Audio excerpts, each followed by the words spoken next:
Ricky with energeticcity.ca. This is the Community Roundup, sponsored by Brad's Furniture and Appliances. And today, special day, 100th Street has reopened. Today I'm here with Jim Stewart with the City of Fort St. John. How are you doing today, Jim? I'm well. How are you doing, Trey? I'm good. I think a lot of people are pretty excited. The street's open.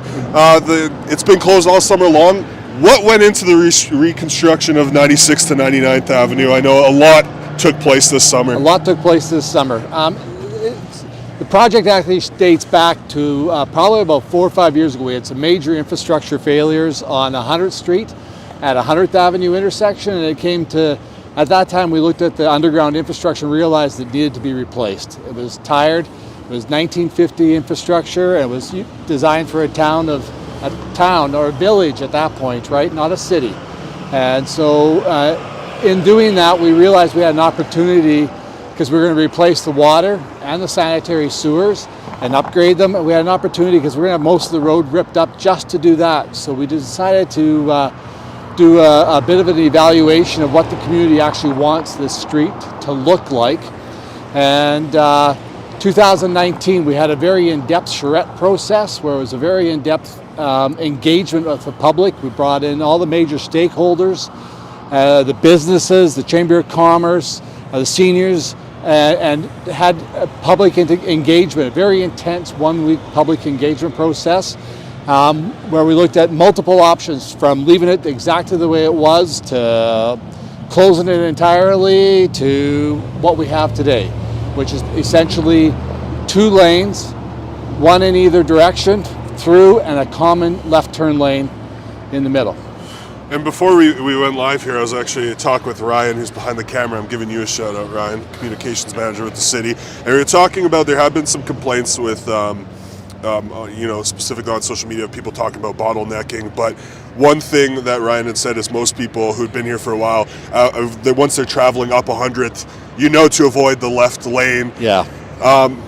With those complaints, how did you guys address them, and was that a concern going into this? It was always a concern. It was always a concern. We looked at the traffic patterns in the past, as well as the efficiency of this, and we looked at how this has worked in other communities. And back to your comment earlier, when you were coming down or going up 100th Street in the past, and even to the north sections, north of 99th now, I keep to the curb lane, because as soon as somebody stops the left turn lane to turn left, that's a dead lane, and I stick to the curb lane anyways until I am ready to turn left or to get off the street myself. So it's just, and we definitely looked at it and reviewed it and felt this was an efficient way of handling the traffic, as well as because we're in a finite, limited, one of the things that came out of the charrette was the pedestrian connectivity and wanted this pedestrian traffic flow up and down this corridor. And with the 5 lanes that it used to be, with the actually 6 lanes with parking, I guess. Yeah. There was very narrow sidewalks. Now we're down to 4 lanes. We're able to take those lanes and actually put them into sidewalks and widen the sidewalks.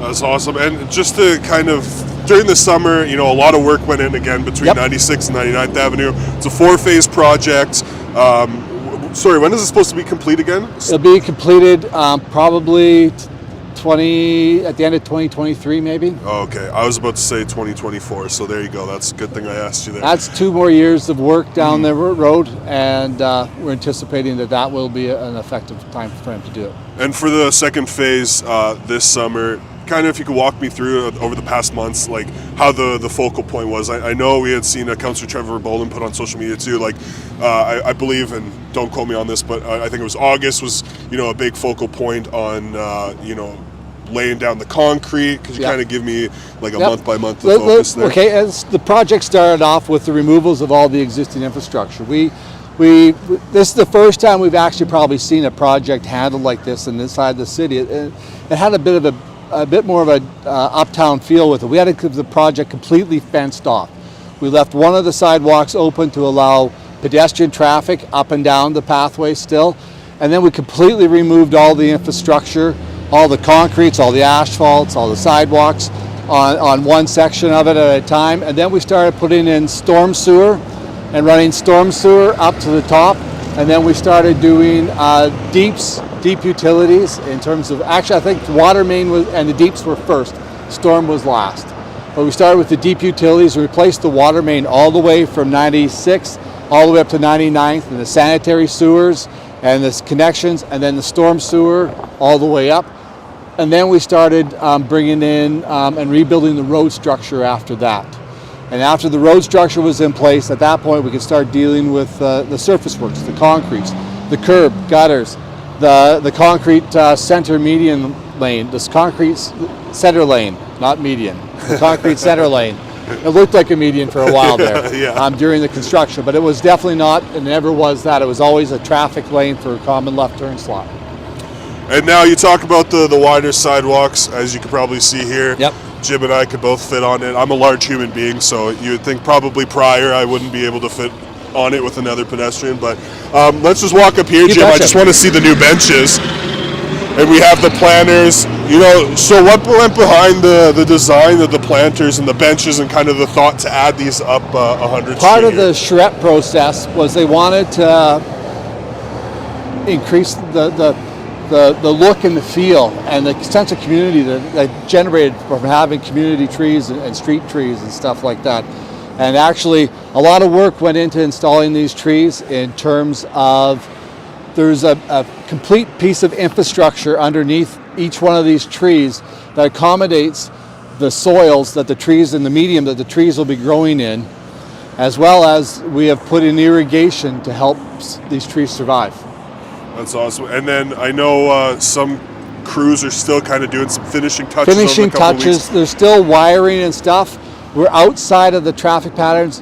One of the delays in this project was the delivery of some of the pieces of infrastructure.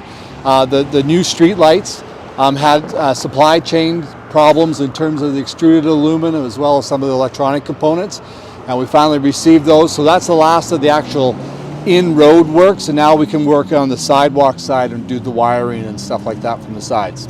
And we were talking about all the positive, and I was going to get into some of the delays, but touching on the delays, you guys are still on schedule, right? Because it was expected for fall 2021 anyways. Exactly. Yeah. And then as for the delays, maybe with costs, is everything kind of the Everything's same? on budget. Everything's on budget. Yeah. We had pre-ordered this stuff and committed our pricing back prior to even tendering this project. We bought we made advanced purchases of all the majority pieces of infrastructure in advance and set those prices back then. And as we wind down here, kind of my last question for you, Jim, as we advance to the later stages, how much do the phases have, like the information from each phase, how do they go into the second one? Okay, let me rephrase that. We learn from our mistakes. Yeah, that's what I mean. Like, what do you learn from the previous phases? We learn from our mistakes. This year we changed our tendering process for this project, and we'll continue on with that process in terms of and getting out a little earlier. Advanced purchasing. I'm looking at buying next year's infrastructure, next year's pieces in the next couple of weeks. I'm gonna get a quantity estimate put together in the next couple of weeks. We ordered them last year in January, February. Well, that proved to be a problem. I'm ordering them in November this year for next year's projects. Awesome. Well, thank you so much for joining me. Thank you very much, Jim. Is there anything else you'd like to add? Anything you really want to talk about? I think it's a great project. I think this is going to change the look and the feel of our community, and will enhance our downtown core immensely, especially once we pass all the way through the downtown core. And the project eventually ends up completing up at 105th Avenue. Actually, sorry, this is my final question. I lied to you the last time. What's the life expectancy on the roads here and all the infrastructure that has taken place? I would estimate this to be 40, 50 years. Okay, awesome. Well, thank you so much. Thank you very much. Jim Stewart with the City of Fort St. John. I'm Trey Lopashinsky. This is the Community Roundup sponsored by Brad's Furniture and Appliances, and this is Energetic City.